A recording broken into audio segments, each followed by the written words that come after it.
Think of the most famous landmarks you know. Maybe it's the steps of a grand museum or a massive plaza in the heart of a city. Places where people gather to talk, to argue, and to watch the world go by. In ancient Jerusalem, that place was Solomon's Colonnade. It wasn't just a porch. It was a massive open-air hallway on the east side of the temple, supported by 2 rows of towering white pillars. It was legendary because it was rumored to be the only part of the original temple that survived from the time of King Solomon himself. But this isn't just a story about architecture, it's a story about a prophetic stage. This colonnade is where the past met the future, where a king's legacy met a radical new message. To understand the purpose of this place, we have to look at who used it. King Solomon originally built the temple to be a house of prayer for all nations. He had a vision that even foreigners would come from far away to seek wisdom under these very pillars. Fast forward hundreds of years to a cold winter day. It's the festival of dedication, what we know today as Hanukkah. Jesus is walking in Solomon's colonnade. He's likely looking for a place to stay warm, but he's quickly surrounded by a crowd that's reaching a boiling point.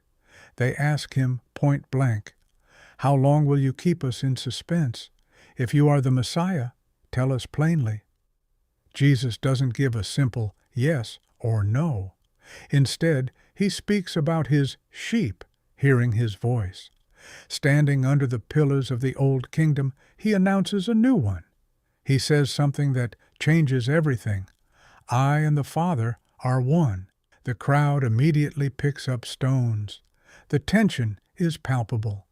By claiming his divinity right there, Jesus was essentially saying, "The temple you see around you is grand, but the true presence of God is standing right here in front of you." But the story doesn't end with Jesus. After the resurrection, his followers didn't go into hiding. They went right back to the colonnade. In the book of Acts, we see the apostles performing miracles under these exact pillars. When a man who couldn't walk for 40 years was suddenly healed, he didn't run away. He went to the colonnade to show the world. The prophecy of the colonnade is ultimately about access.